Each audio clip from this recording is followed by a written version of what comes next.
You always made me aware of what I was doing wrong. And I was doing Come back to your life before you met me. Every day I'd wake up and I hope you're dead. Oh, God.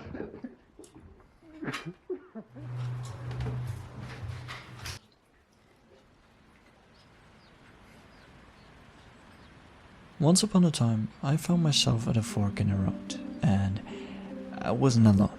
There was another man dressed all in black, his face covered by an umbrella, and it seemed as though he had only one question to ask. What kind of an artist do you want to be? Many a time I have asked that question myself. It was almost as if I was trying to figure out who I want to be.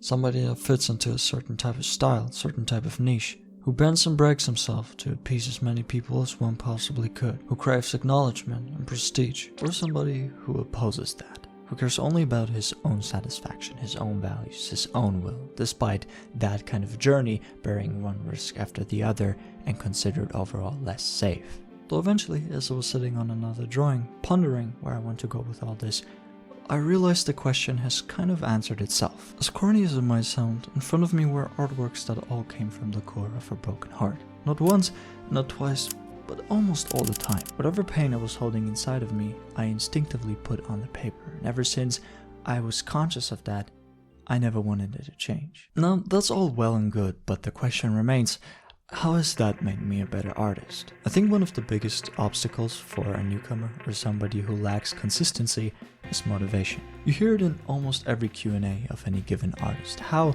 do I stay motivated to keep drawing? In this case, I also received a comment of somebody talking about their lack of discipline and asked me to elaborate how somebody could improve on that aspect. Go years upon years without hitting that exhaust stage, or at least avoid breaks that span over the course of a month or even longer than that. The answer to that question is fairly simple and ties perfectly together with the topic of today's video. First, let me break down what my understanding of discipline is in 2 words: priority and habit.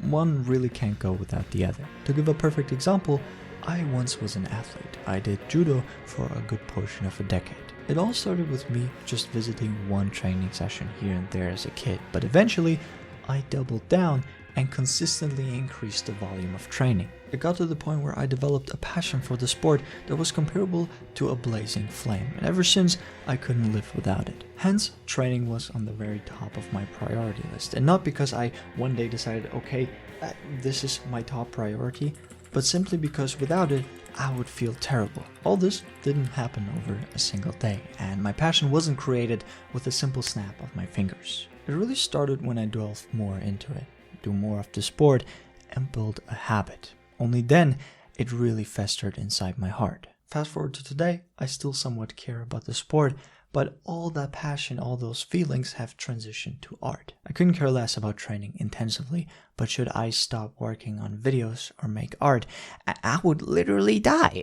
That also didn't happen overnight. It all started with a simple doodle of Itachi Uchiha and eventually increased to this damn near obsession. So before one can be disciplined, one has to first build the habit of doing what they love. And I say love because a lot of people are passionate about a certain subject but still can't get themselves to work properly on it. Because the love for it, the passion for it is not enough. You have to practice it consistently. I still love judo to this day, but because I do not practice it anymore, it kind of lost all its meaning in my day-to-day life. And so this, ladies and gentlemen, is where the almighty motivation comes in. Most beginner artists, or beginners in general in any type of field, have yet to build the habit of consecutively showing up. Also, if you see me sweating like a pig, it's because it has a gazillion degrees. Now, when it all started with me drawing simple fan art of Naruto, it wasn't mainly because I just wanted to draw Naruto, but because it helped me express a big chunk of sadness that came from trauma in my life. There was always so much pain, and once I discovered art,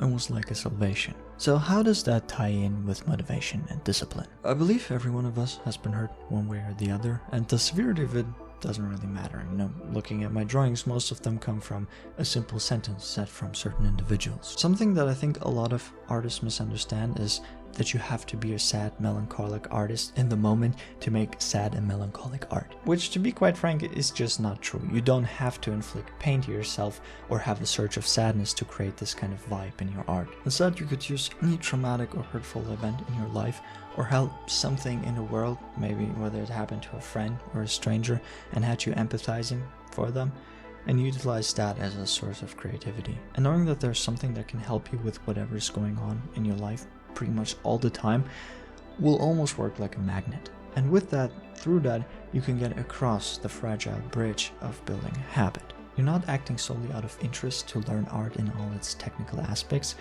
but also from an emotional standpoint, which is a connection that does not break that easily. You just have to try it for yourself. Express something, whether it's an unprocessed event from the past, a general vibe, or a feeling that is still fresh, a small wound that still hurts. Taking all that and conveying it into one single image, which also brings me to my next point. This might be the solution to your art block and help you improve on various skills such as color and values through constant experimenting. Because having that source of pain and emotion is like an infinite pond of ideas. For example, to clear another misunderstanding that I think a lot of people have, is that you have to convey what you feel word for word. This drawing, for instance, came from a place of never feeling like you're enough. Being told that you should envy those around you with an office job while you're just sitting around doing nothing and making no money. So I had the urge to draw something the very moment I was told that phrase, and I was thinking how I could portray this feeling of insufficiency the best to my abilities possible.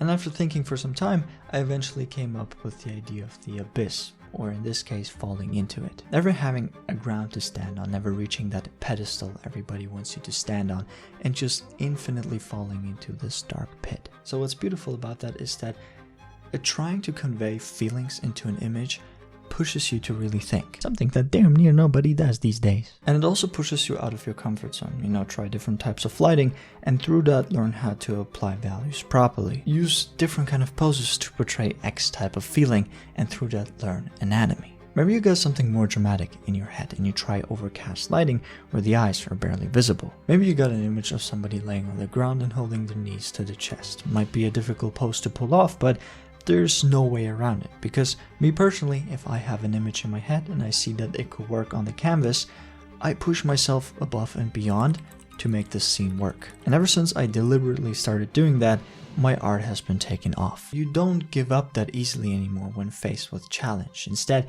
you search for more references, you try to understand how the scene works exactly, and just keep at it. Use your emotions, channel them, and with the help of that, sit down and show up. Build a habit. And eventually everything will be like a chain reaction. You see you're getting better and you're getting more invested into it. And another amazing thing about this is, should you ever hit an iceberg of losing yourself, forgetting for who and why you're doing this, remember that there's always something inside of you that can speak through the canvas. God damn it, Jimmy, how many times do I have to tell...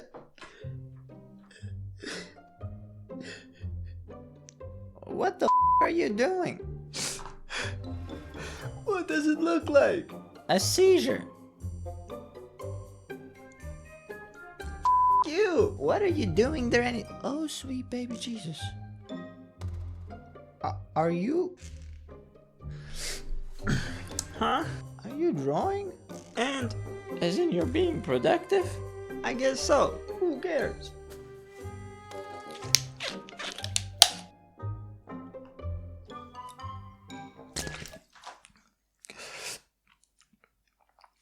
What the f***? I can't believe you're actually f***ing doing something. Maybe you should have never brought me back. Anyways, let's not go there. Just tell me, why are you crying? I want to talk about it.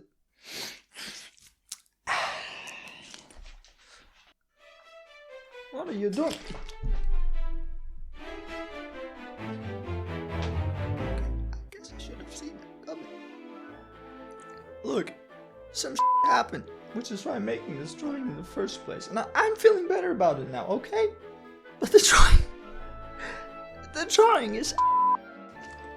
I can see that. Thank you. Look, man, it ain't even half finished. Just give yourself some time to cook. Brother, I'm mentally unstable. and it got 30 degrees outside. The only thing that's cooking is me. Oh Lord, I can't believe I'm going down this path. What is that supposed to mean? Look, you said some happened, right? Yeah. And I take you involved some of that in your drawing. Alright, but you also said you're feeling better about it, so I guess just the drawing itself is stressing you out right now. You know what? You are pretty good at listening to me. Right, so think about it. How'd you feel while drawing, you know? Letting it all out, whatever happened to you? Going a little deep with that, don't you think? Okay, calm down. It was nice. I was in my zone. It felt like a bunch of bricks falling off my shoulders, okay? Exactly, so what I want to say with this is, it takes some time to evaluate, look at what needs fixing. If you manage to finish it to your liking, that's even better. But just don't forget, it's not always about the result. You sitting down is already something, because who knows, maybe you might have just gone out and smoked a cigarette or some dumb like that. Instead, you're not only developing yourself as an artist, but you're also helping yourself out as a person. So just try to see the bigger picture, okay? You're right. Of course I'm right. And wet. I'm glad you're back. Yeah, me too. And now get the out. What? Well, what about everything you've said?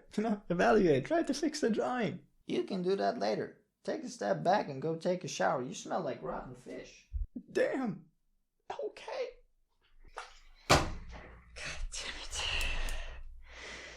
Anyways, alright, so there's exactly one last thing I want to mention, and that is whatever I was talking about before, being hurt and just generally being in pain, can also have the opposite effect on you. This goes specifically for your art, passion, or the job you're pursuing in and of itself. You know, when people hurt you by bringing you down and telling you you'll never make it and stuff like that, some people can actually break under that type of pressure. You know, in a single moment, snap, whatever they worked for their entire life, throw it all away. While others, and I guess I'm somewhat lucky to belong to that type of group, actually receive a push to go further into that direction. It's like relentless stubbornness. Because they told me, I'll go even further beyond. But that is also only possible because I just was always good at dealing with my stuff. Otherwise, this wouldn't have worked. So make sure you always take care of yourself first, because a lot of people just forget that. And yes, your outlet can help you deal with your emotions, but it can only go that far until you're just wrecking yourself. One last example, when I continuously experienced physical trauma during my years as an athlete, you know, 1 year breaking my wrist, the next year breaking my leg, literally having a herniated disc at 17 years of age, it me up. To the point I didn't want to do this professionally anymore. I couldn't handle it. In my head, it was like, okay, just like last time, it'll be a setback and then you'll come back stronger. But eventually, if it happens continuously and you just don't keep that same mentality of, okay, it's just a step back, you can continue afterwards, it just won't work anymore. So make sure you always deal with your problems face on. Don't shove them into a corner and just wait for them to magically disappear.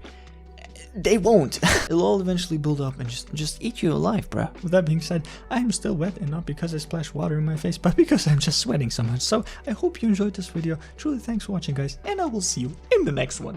Wow. I just met myself wet twice. Hey!